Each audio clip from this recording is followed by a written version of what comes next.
Peter Darlington spent the first couple decades of his career operating a building envelope company.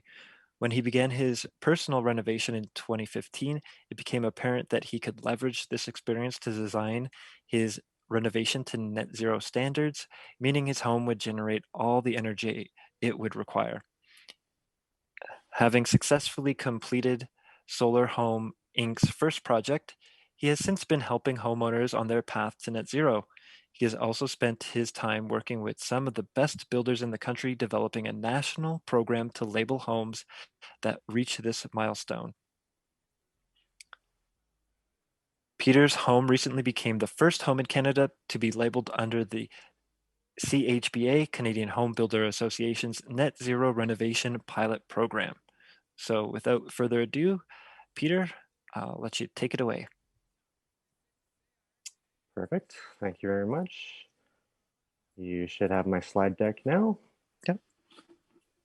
Good afternoon, and thank you, Daniel, for the great introduction. And thank you, everyone, for taking the time to join me today to learn about the Canadian Home Builder Association's Net Zero Renovation Pilot Program. My name is Peter Darlington. I've spent the last 21 years operating a building envelope company, or as we used to call it, a stucco and siding contractor.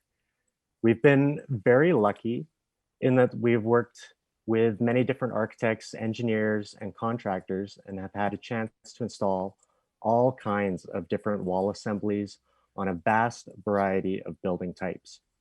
I've been a voting member on the CHBA's Net Zero Council since 2016, when we were working on the pilot version of the labeling program for new homes.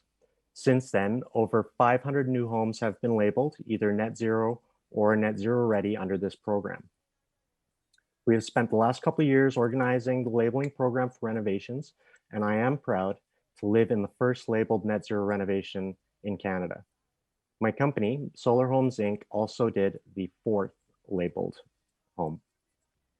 My home was renovated in 2015 before I joined or was even aware of the CHBA's Net Zero Council. It was, I'll say, a bit of a gamble at the time. It's a good thing my wife trusts me. Although there were examples of deep energy retrofits, I couldn't find any other examples of homes retrofitted to net zero in Canada. It was kind of a fluke how I happened upon the heatspring.com website and the course called Net Zero Energy Homes by a gentleman called Mark Rosenbaum. It was life-altering. I suddenly realized that I could leverage my experience as a building envelope contractor, specifically focused on high-performance envelopes, to design my renovation in such a way that I would be able to generate my own energy for the rest of my life. Not just the energy my home would need, but also the energy for my vehicles. There's something inherently addictive about generating your own energy. All of a sudden you own an electric car and an electric lawnmower.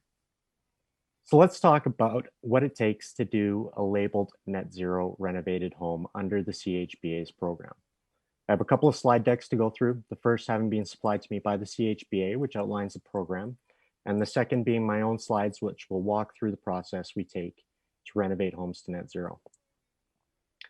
The Canadian Home Builders Association has developed a labeling program which gives the homeowner a level of certainty about the performance of their home. In this section of slides, we'll cover what is net zero and some detail of the labeling program, as well as what are the opportunities for net zero renovations. The definition of net zero is a home which produces as much energy as it consumes over the course of a year. This inherently makes for lower energy bills, with less concern about rising prices of energy and carbon taxes. These homes are built to a higher standard than conventional homes, which results in greater thermal comfort and better indoor air quality. The net zero home uses advanced building methods and materials to deliver consistent temperatures and air quality throughout the home. The high levels of insulation and air tightness also reduce outside noise, eliminate pests, and give total control over air quality. What I mean by this is that a standard home gets most of its fresh air through holes in the envelope. So when the air blows in, so do any other contaminants, whether that be pollen, smoke, or sometimes insects. Once you remove that air leakage and supply air mechanically through an HRV, You can control and filter the amount of fresh air that comes into your home. I'll give you an example. Since renovating my home, we no longer open windows, except when our kids are playing in the backyard so we can hear them. We have spring fresh air all year round. Any smells that are generated inside the home are quickly dissipated, and we don't smell smoke in the summer. Of course, one of the biggest benefits, at least for me, is knowing that I'm doing my part for the environment. Particularly in Alberta, there's exceptional emissions reductions by generating all your energy on site with renewables. For me, the fact that I generate all my own energy for both my home and my wife's car offsets the costs of servicing the home equity line of credit we use to finance the project. In fact, I know that the investment I have made in my home will be one of the best investments I ever make. Now, these requirements could be considered the cornerstone requirements of the program.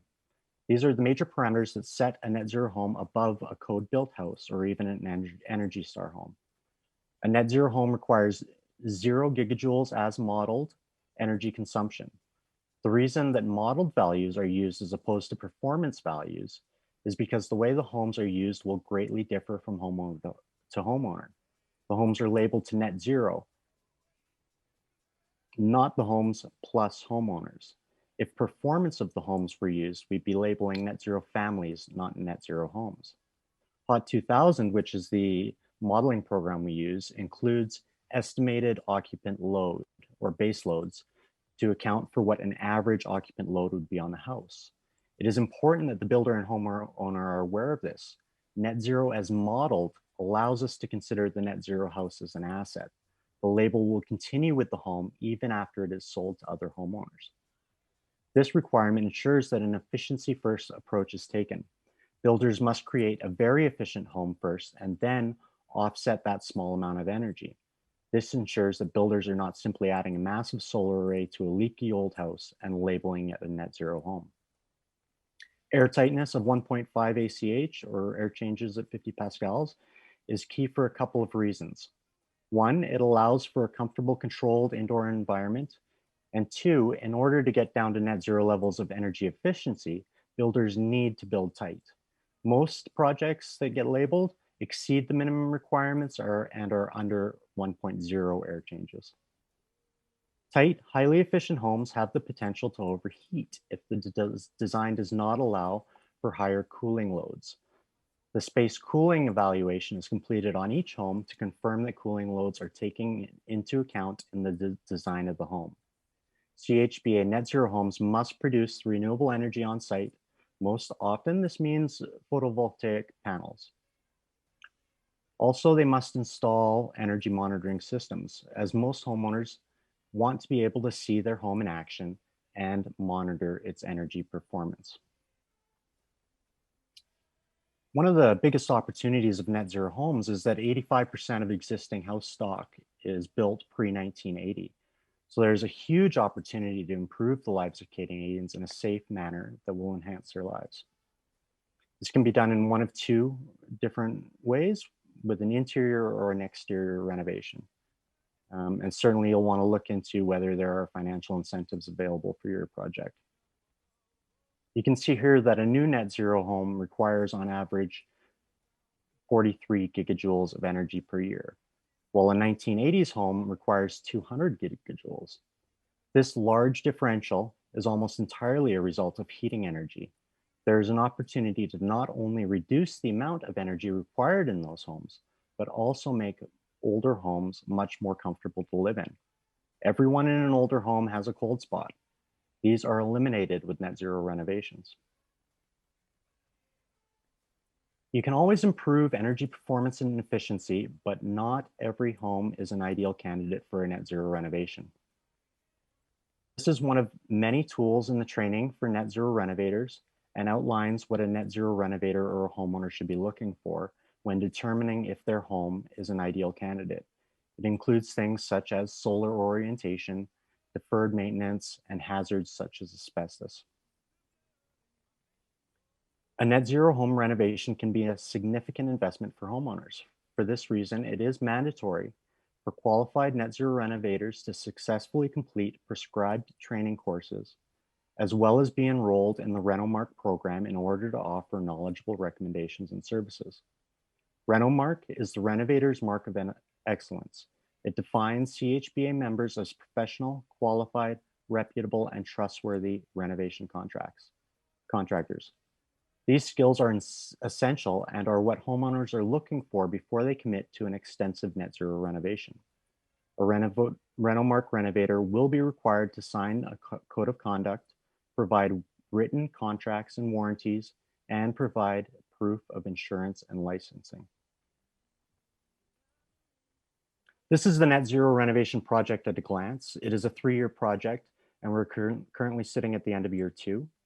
Last year, a group of highly engaged energy advisors, renovators, utilities, and government officials called the Net Zero Renovation Working Group started volunteering their time to examine in detail the existing net zero for new homes technical requirements and identify what would be required from a technical standpoint to get a net zero energy label from CHBA for a renovated home. In addition to identifying label requirements, the group is supporting the development of tools and educational material for renovators, including the CHBA's Renovator Manual, which has a lens of deep energy retrofits, and the Net Zero Rental label. The group is also engaged with external organizations to identify support systems that help reduce the financial barriers of paying for deep energy retrofits, including PACE funding and property appraisals that show the value of energy efficient homes in Canada. After our pilot year, we will look for feedback to make improvements to the program before an official launch, as well as create our education and awareness campaign for broader adoption of the program. These are some of the tools of the Net Zero Renovation Working Group is working on, which include a renovation checklist, occupant comfort questionnaire, ideal candidate checklist, solar production estimator, and the renovator's manual. My home was the first home to be labeled through the Net Zero Renovation Pilot Program. For me, the comfort, savings, and durability of the home are great, but the most important aspect for me is the emissions reductions. 14 tons per year reduction equals 560 tons of emissions reduction in my hopefully anticipated lifetime, and that does not include my car. Here you can find the website for more information on the CHBA's Net Zero program. So I do have a couple slides from another project the Net Zero Council is working on, and that's multi-unit residential buildings. Avalon has done some extensive work on monthly cash flow of owning a net zero townhome. In the case of this project, we're trying to help people understand the value of net zero and also how to evaluate what it costs. This is Zen by Avalon in Calgary, Alberta, which has a section of the development allocated to net zero energy and net zero ready condos. As part of the pilot, Avalon has been working on the concept of monthly cash flow of net zero using the actual costs of this project. We live by monthly cash flow, so why don't we buy our houses that way? As you can see, the utility savings offset the cost of servicing the upfront construction costs. This slide does not take into account Solar Club, which pays a premium for renewable generation, or CMHC mortgage insurance reduction. So there's even more savings available there. You can see for only $3 a month, you get a home that is more comfortable, healthier, quieter, and more durable, and will give you comfort in knowing you are making a difference to future generations. The group is also engaged with external organizations to identify support systems that help reduce the financial barriers of paying for deep energy retrofits, including PACE funding and property appraisals that show the value of energy efficient homes in Canada. As an example, if your home is saving you $2,000 a year on utilities, could that result in an increased value of $40,000? That should help with the cost of the renovation. So moving on to my slide deck, this is my 20 horsepower home, as I like to call it, in Calgary, Alberta. Solar currently powers the home, which has no natural gas, as well as about 15,000 kilometers a year in my wife's car, which is a Chevy Volt. There are a couple of different ways to approach a net zero renovation. The first is from an exterior approach. The photo on the left is using Roxol as the installation plan with mechanically fastened strapping to support the exterior facade. In this case, it is reclaimed wood siding. And on the right, you can see a wood fiber assembly, which will also use mechanically fastened strapping to support the facade. The photo on the right is the only one in my slide deck that I did not work on personally. We are looking for a customer to use wood fiber as their insulation layer, but haven't found one yet. The reason for this is that despite Canada's abundant wood resources, today wood fiber has to be imported from Europe. One of the biggest pluses to the exterior insulation approach is that the structure itself is kept warm with a continuous layer of insulation. This means there's dramatically less thermal bridging and less present penetrations to air seal compared to the standard interior poly approach of air sealing. One of the challenges can be side yard setbacks, which if under 4 feet would require fire rating, but this typically is not a challenge in older building stock, which has larger setbacks. When it is a challenge, there are fire rated assemblies available, but that will obviously increase cost. The other approach is from the inside of the building. This can be useful when a full gut of the home is being done. Here's a couple of different ways to approach interior retrofits. The first on the left using a modified Larson truss assembly, which will be filled with cellulose. And on the right, with an 8-inch EPS assembly, which was supplied by SI Construction out of Edmonton. This is an engineered assembly with embedded steel studs. They basically go together like Lego blocks. The project used radiant flooring in a legal secondary suite. The biggest challenge, in my opinion, to an interior approach is the loss of usable floor space with thicker walls. This is our preferred path to net zero. The nice thing about the EFIS or exterior insulated finish system is that all the components are supplied by a single manufacturer with in-house engineers. This means that a full CCMC package is available, making permitting simple. With other wall assemblies, no such CCMC is available, as the siding manufacturer doesn't sell the insulating package or the mechanical fastening system, and therefore has restricted warranty, and they are not able to provide specs on the entire assembly. The other beautiful thing about EFIS is that it can be installed anywhere from 1.5-inch thickness for a performing R6 to 12-inch thickness for a performing R48. In my experience, not only does this assembly have the most manufacturer support, but it is also the most cost-effective path to high-performance wall assemblies.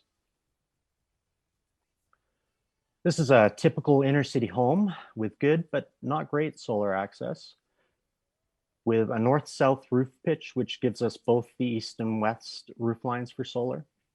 And even though we have a 15% reduction in generation from not being due south, we have double the roof space, so lots of potential. Shading can be remediated with microinverters or optimizers. It also has a detached garage for EV generation down the road. For those looking for financial return, converting your whole life, including vehicle and on-site generation, is the most financially beneficial path. This home did have newer windows, so we didn't replace the windows in this project. The home had many roof penetrations in the way. So all the combustion venting penetrations were removed as a result of electrification. But we also moved some of the roof venting penetrations to make this space a bit more open and usable for solar PV. This photo here is one of the last pictures taken of this home with a gas meter attached to it. Here you can see the condition of the home pre-renovation. On the right, The old stucco and building paper was removed down to sheathing. The sheathing is then basically painted with a permeable liquid applied air barrier, which also acts as the waterproofing membrane. This barrier is how we achieve the vast majority of the air leakage savings. It is continuous from concrete to roof truss. We use a bituminous membrane applied to the transition from window to wall, and a liquid applied membrane applied from concrete to lumber transition.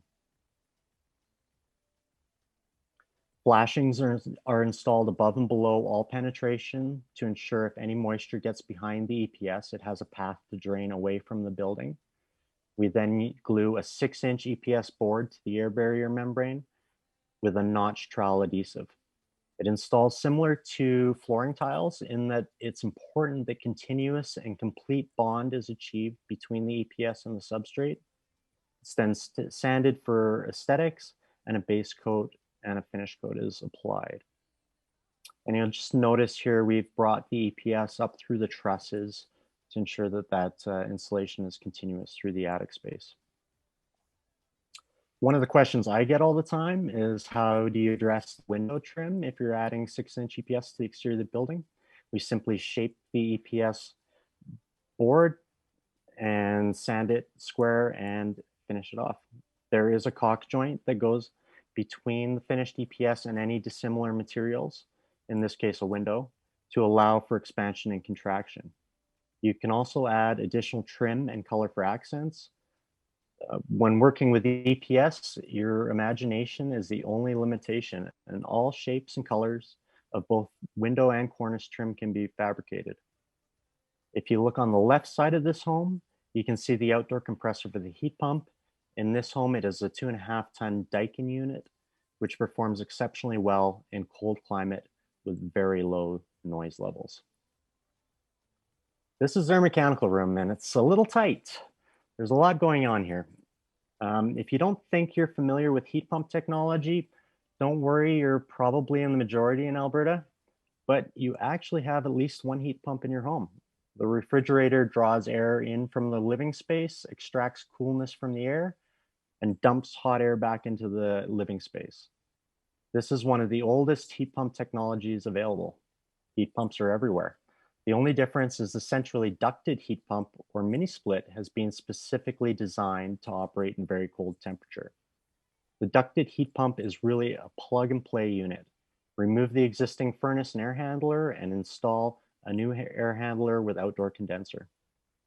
Because the units are only rated to approximately -25, they do require, backup resistance heating. More on the challenge this poses later.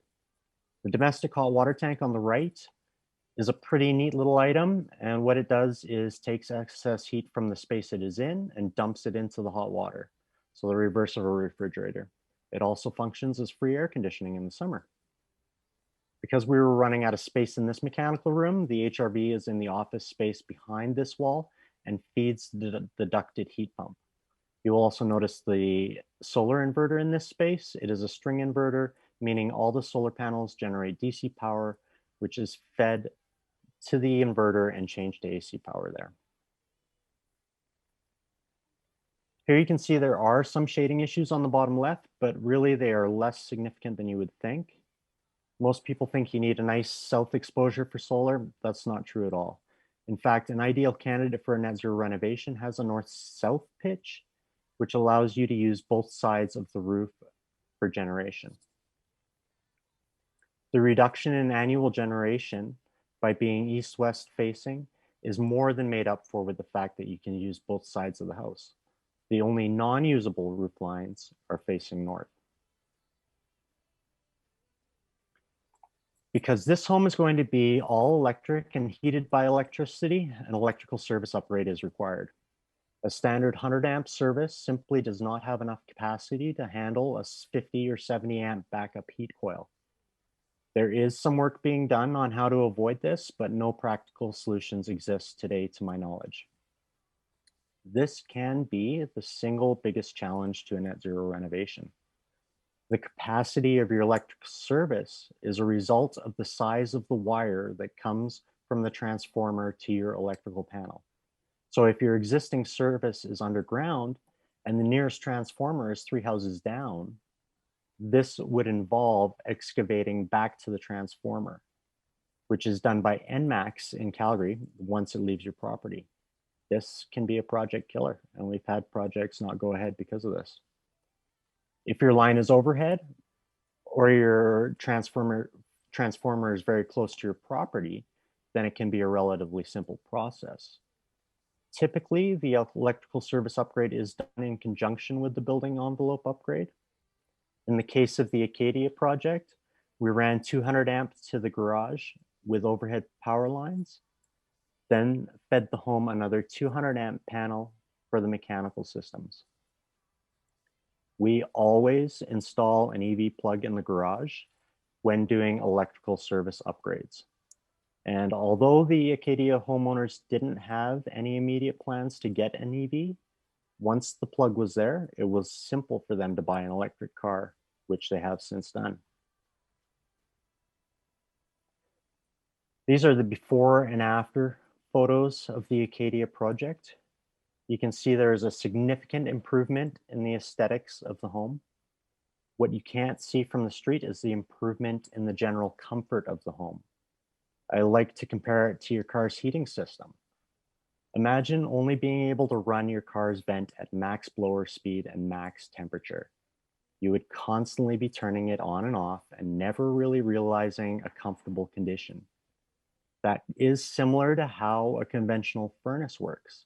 It is only capable of producing high temperatures and so has to cycle on and off frequently.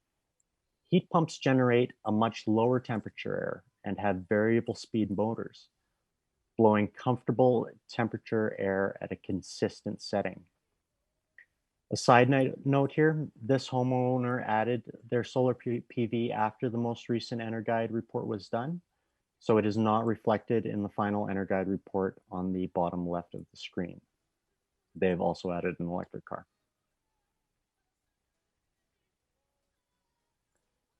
Here's another home we worked on recently. This home has an attached garage, which was treated like an outdoor space, meaning the walls that separate the home from the garage were all fully insulated and air tightness methods were employed. This home reduced their EnerGuide rating by 94 gigajoules a year with window replacement, a 6-inch EFIS, and a heat pump supplying their domestic hot water. This is a home in the Triwood area of Calgary. It is the 4th labeled home in the Net Zero renovation pilot program. We did all the windows, a 6-inch EFIS, full mechanical system replacement with heat pumps, and a 12.7 kilowatt solar array.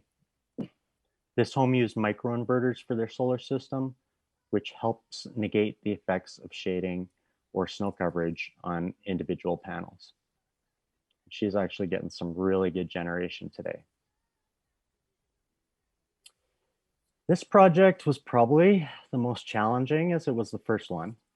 Lucky for me, I was the homeowner.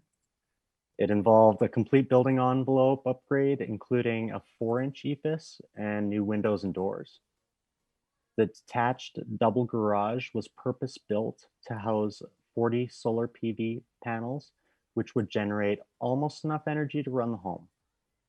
An additional array has been installed on the east-facing roofline for my wife's car, and an additional array may be installed on the west roofline for my Cybertruck next year when I get one, hopefully. The city has always been easy to deal with as they were on board with emissions reductions. So permitting has never really been much of a challenge. Now, this slide here is generally outside the scope of the Net Zero Renovator. However, I feel it is important to at least touch on the subject of embodied carbon. Embodied carbon is the emissions associated with the manufacturing and transport of the materials required for the renovation. While we are able to get the operational carbon down to virtually zero, the amount of carbon generated in the production of the materials we use in the renovation is relevant. For instance, if I were to use 1,500 square feet of old generation XPS, the embodied carbon would be equivalent to just over 41 tons of emissions. The same amount of EPS would be equivalent to just under 3 tons of emissions. It's a dramatic difference and certainly relevant when one of the end goals is emissions reductions. This is my home in Calgary, Alberta. Solar PV currently powers the home, which has no natural gas, as well as about 15,000 kilometers a year in my wife's car. I am saving around 3,000 bucks of after-tax income a year and approximately 17 tons of emissions per year.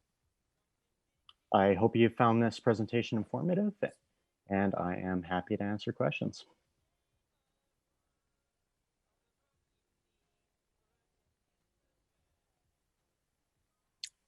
Great.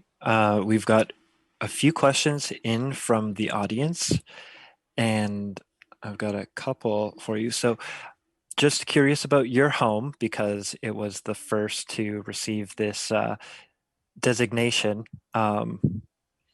Were there many other contenders that you were battling to get this rite of passage to be the very first, or were you lucky to be like on a part of the council, so you kind of got first Uh, dibs? Obviously I was part of the council, but we were really kind of the first ones in line. Like I said, the bulk of this renovation was done 5 years ago, 6 years ago. So we certainly had our ears open for when applications were being submitted, and we were in there pretty quick. Awesome. We've got mostly like technical questions. So I'm just going to ask you this one, which is about finances. I'm sure this is the question that comes to you the most. So there's a lot of benefits, comfort, noise, air quality, and emission reduction benefits. Um, the person is asking, is the net really $3 a month for the life of the home? So is that really how much someone's going to be paying for this project into the future? Yeah, so we just showed that slide because Avalon has quite a bit of history and available information on their condos. I can tell you from my perspective that my home generating its own energy plus the energy for the car is cash flow neutral to me. And I borrowed under a HELOC. So with the interest rates being so low right now, um, that's kind of my situation.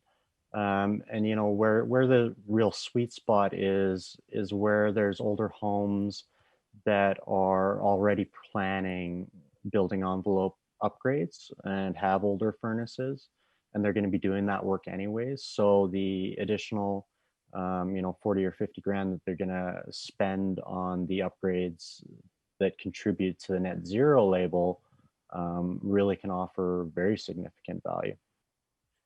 Yeah, that makes a lot of sense. If you don't want your gas furnace anymore and it's at the end of life, then you could, get a Yeah. HELOC. And we've got more information if anyone's interested about HELOC on our website under financial incentives. So you can learn some more about various financial incentives for green building at solaralberta.ca. Yeah, and I'll Uh, just mention that often we do phased plans for homeowners. So typically the first phase is going to be the building envelope. And once that heat requirement has been dropped, when your old furnace does reach end of life, then you've got the envelope already ready to receive a new heat pump. So you don't necessarily have to strip out your high efficiency furnace right away, but you do want to prep the building for heat pump future usage. right. And for your home, did you get rid of your gas line? And We and how was that process? we did when we did ours, nobody was really disconnecting their natural gas in Calgary, so ATCO kind of looked at us like we were crazy, and they actually made me excavate and sleeve the gas line which ran under where we put the double garage. Mm. So they charged me like $2,000 to sleeve this gas line.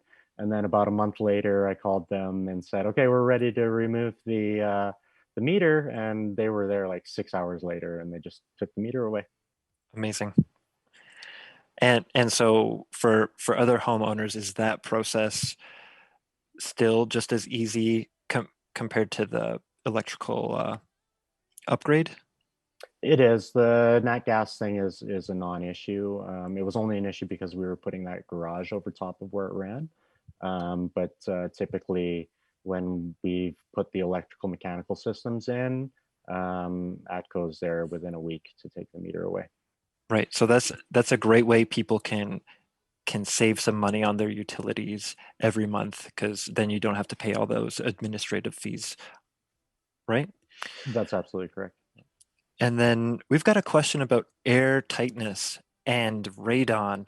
So, have you come into any situations where the radon concentrations were too high, um, given the new envelope efficiency? And then, is the solution just to have a radon mitigation system? I've also heard that HRVE RVs have some ability to remove radon. Yeah, so radon is a gas that kind of pools at the bottom of the house. It's kind of heavy. So we always do radon detection prior to any major renovation. But to comment on the HRV, once you have that consistent airflow in the house and you're constantly changing the air out of the house, that on its own will do a pretty good job of mitigating radon. But if we're finding high levels of radon in homes, exceedingly high, then we do have to address that. Cool. Um, we've got some foam questions, some insulation questions for you. So, um, first one here is about insurance and potential fire risks with using EPS. Um, is there any? Uh, as long as it's installed correctly, no, because the cement base coat that goes over top of the EPS should wrap around the back of the board, which makes it very hard to light. So as long as it's been installed correctly by a reputable installer, there's not really any challenges. It's certainly significantly less flammable than vinyl siding would be. And you Right. can find some videos online of that'll show you examples of that. And the wood fiber, like Roxol, is basically made out of rock, so it's fire retardant. The wood fiber is also fire retardant, just because it's compressed so much, or It is again, so something that is kind of interesting when you're installing it, you use a chainsaw or something similar to cut it down. And the fluff that comes off the back of it is highly flammable. So you need to have some control measures in place for the actual construction. But once the board is installed, you can put a blowtorch to it and it'll amazing. singe a little bit, but it won't catch. And just curious about just the installation technique for the EPS that you showed. That's just the glue. There's no additional mechanical fasteners. No, it used to be installed with mechanical fasteners. That was never a fully certified assembly. That's something that perhaps some questionable contractors have used to reduce cost. But today you are allowed to use the occasional fastener if you have some really severe substrate deviations and aren't able to get complete bond with adhesive. But adhesive is the only fastening product that is currently approved. So we saw with that embodied carbon document that EPS, doesn't perform as well as some more natural materials. So I'm just wondering if you could talk a little bit about um, kind of the carbon payback, because you showed like the Roxol installation with that you had done, and I imagine like maybe like hempcrete or hemp based insulation would be similar to that wood fiber stuff, where it's got more embodied carbon, so it's kind of. shorter Uh, life payback? So actually, wood fiberboard or an hempcrete that comes out of sustainably managed forestry is actually carbon sequestering. So you would actually have negative carbon, embodied carbon, if you used a full fiberboard assembly. And things like EPS and mineral wool have very similar embodied carbon in their production cycles. Mm. But some spray foams and some XPS products have very high embodied carbon. Right. Um, okay, I've gotten a lot of questions in now, so I'm just trying to read them. Uh, yeah, so someone's asking, like, so if their Energuide rating, um, is down to like 48, like the example you showed, um, how much solar would they need to offset that? They would need 48 gigajoules of solar production per year? That's right, yes. And then Right. the program is kind of fuel agnostic. So for instance, if you were still running a natural gas furnace, but you had enough solar on your home to cover all your electrical loads and an electric vehicle, then you could also get a 0 gigajoule rating, even though you were still running that natural gas furnace. Right. That makes sense. Someone's asking about they've seen some studies about water damage from condensation around window areas because of the added insulation. Have you ever encountered this or know of any ways of mitigating this issue if it arises? There certainly have been some challenges with EPIS in the past, and a lot of that is to do with poor installs. But a wall assembly that has 2/3 of its insulation outbound of the structure is actually the perfect wall assembly in a cold climate. So when it's done properly, and all the flashings are installed properly, it's an exceptionally good building envelope to mitigate condensation risks. Okay, this is the doozy. I'm kind of saving this. Mhm. Probably will be the last question. It's about working with and around city regulations. So certainly, I know Calgary has a lot of bylaws. It could be based by neighborhood even at times. So um, how have these helped or hampered your ability to do these exterior energy retrofit renovations? And um, can you ask for relaxations on these bylaws um, if it's for this environmental cause? You can certainly always ask for a variance on bylaws, but we've never had any challenges with the city at all. They've always been exceptionally open to what we're doing. We've never had any challenges pulling permits. We do always have all our paperwork in order when we would go to the city, but we've really never had any challenges. One of the biggest one is fire ratings when you're inside of 4 feet, but as long as you're using a fire rated material, that's fine. Okay, well that was a lot easier than I thought. That All wasn't right, a doozy at all. way to go, Calgary. Um, I had a question about this Mark renovator. So how do I go about finding a Mark renovator? And is it strictly for this program or is it for any sort of energy retrofit? Renomark is a program ran by the CHBA, so you have to be a member of the CHBA to get the Renomark logo. You have to prove to them that you have all the insurances and permitting in place. And you can find Renomark certified renovators on the CHBA's website Okay, or well, build regionally. I'll tell you. or build. Okay. Yeah, we had a similar question about contractors with City of Edmonton who just spoke with. Um, so that's a good place to look for if you're considering something. City of Edmonton launched a home energy retrofit accelerator program. You know about it. You're in the know. Um, got a We got a few more minutes here. We got a question about vapor barrier. So if you're applying this liquid vapor barrier on the exterior, um, you can just leave the interior vapor barrier intact as it is, or does that cause any complications? Yeah, so just to be clear, the liquid applied barrier that we install on the outside of the sheathing is an air barrier.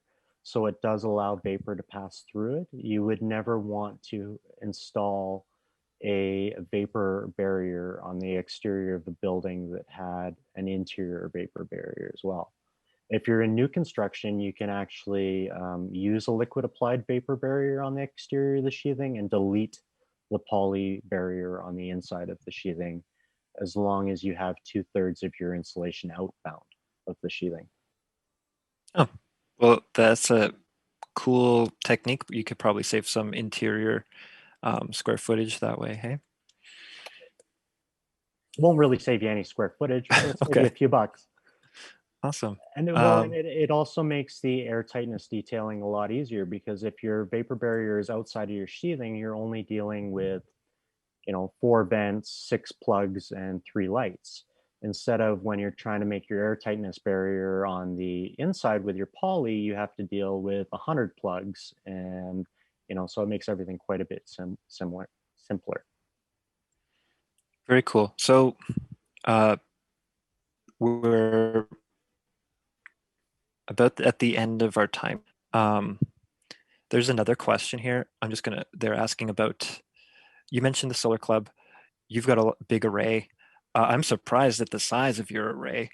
So with microgen regulation in Alberta, you can, for an existing building, you have to use data about your electricity consumption, and that's the basis to which you can install your solar. So Peter's was what, 11.4 kilowatts, which means that was approximately how much energy his household was consuming. So that's how much PV he was allowed to install on his building.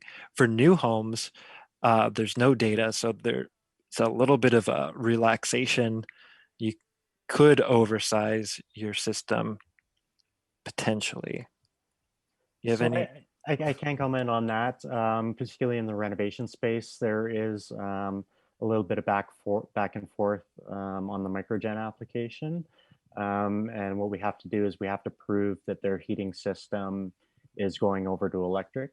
And we have to supply energy models showing what their anticipated consumption will be. But once that's all in place, we're able to get the microgen application through. So how many years into the future can you put this prediction? Like if I was saying, okay, well, I'll do the I'll get an EV, or I'll get a hot tub or something.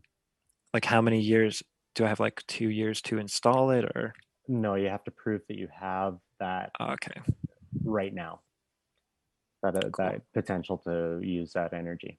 But like you said, there's all kinds of ways. You can get an EV, you can switch your heating, you can switch your hot water. There's a bunch of different ways that you can up the size of your solar.